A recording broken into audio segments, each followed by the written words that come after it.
सांगलीच्या लोकांनी खूप चांगला कौल दिलाय। 7 तालुक्यातही महाविकास आघाडीचे सभापती झालेले आहेत आणि महाविकास आघाडी म्हणून आम्ही एकत्र लढलो, त्याचा फायदा झाला। जिल्हा परिषदेच्या माध्यमातून लोकांचे प्रश्न सोडवण्याचा प्रयत्न आम्ही करू। सर्व तालुक्यातील लोकांना विश्वासात घेऊन प्रश्न सोडवू।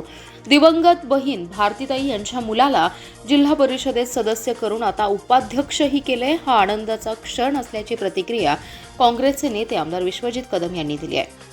जिल्हा परिषद निवडणुकीत दगाफटका टाळण्यासाठी महायुतीचे नेते अलर्ट मोडवर असल्याचं पाहायला मिळालं।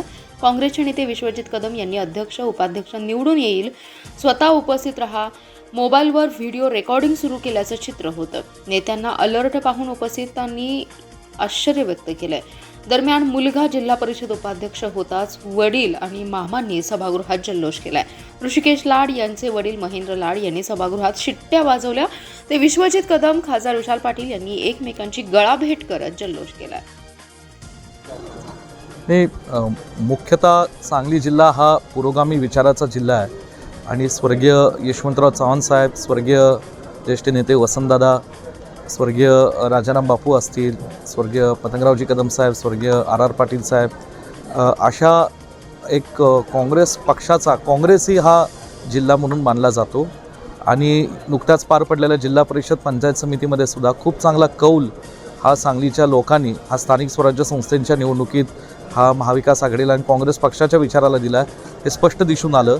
आज तालुका पंचायतीचेही निकाल आपण पाहिले तर सभापती होत असताना सत्ताधारी पक्षाचे फक्त एकूण 10 तालुक्यामध्ये 3 तालुक्यामध्ये हे सभापती झालेत, 7 तालुक्यामध्ये महाविकास आघाडीचे हे पंचायत समितीचे सभापती झालेले आहेत। त्याचबरोबर आज जिल्हा परिषदेमध्ये सुद्धा विशेष करून काँग्रेस, राष्ट्रवादी, शरद पवार साहेब गट आणि याच ठिकाणी राष्ट्रवादी अजितदादा गट आणि जिल्ह्यातील आमचे नेते आदरणीय जयंतराव पाटील साहेब, आमचे खासदार सन्माननीय विशालदादा पाटील आणि अनेक नेतेगण, आदरणीय ज्येष्ठ नेते शिवाजीराव नाईक साहेब, आदरणीय ज्येष्ठ नेते अजितराव घोरपडे साहेब या ठिकाणी असतील, आमचे जिल्हाध्यक्ष विक्रमदादा सावंत, देवराजदादा पाटील, सगळी ज्येष्ठ मंडळी ह्यांनी जी ताकद लावली त्यातनं हे समीकरण जमलं आणि आज राष्ट्रवादी काँग्रेस पक्षाचे अध्यक्ष हे वाळव्या तालुक्यातले झालेत आणि ज्या पलूस कडेगाव मतदारसंघातनं 8 जिल्हा परिषद सदस्य काँग्रेसचे निवडून आले, तिथून पलूस तालुक्यातल्या एका तरुण कार्यकर्त्याला ऋषिकेश लाड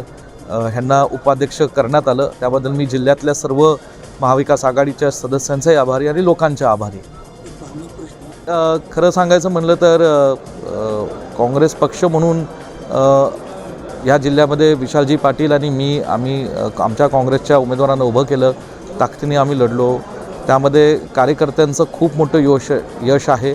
महाविकास आघाडी म्हणून आम्ही आणि जयंतराव पाटील साहेबांनी एकमेकांच्या प्रचारात चांगली साथ दिली, कार्यकर्त्यांनी साथ दिली आणि या निवडणुकीमध्ये थोडंसं भावनिक विषय होता आणि ऋषिकेश लाड माझे भाचे जरी असले तरी ॲक्टिव्ह आहेत, तरुण आहेत, लोकांच्या संपर्कात असतात आणि त्यांना आज जिल्ह्यातल्या सगळ्या काँग्रेसच्या नेत्यांनी आणि महाविकास आघाडीच्या नेत्यांनी, कार्यकर्त्यांनी ही उपाध्यक्षपदाची संधी दिली, जिल्ह्याची सेवा करण्याची संधी दिली। मला खात्री आहे जिल्ह्यातले लोकांचे प्रश्न सोडवण्याचं काम आम्ही जिल्हा परिषदेच्या माध्यमातून चांगल्या पद्धतीने करू आणि खात्री आम्हाला की प्रत्येक तालुक्यातल्या लोकांना विश्वासात घेऊन तिथले प्रश्न सोडवू।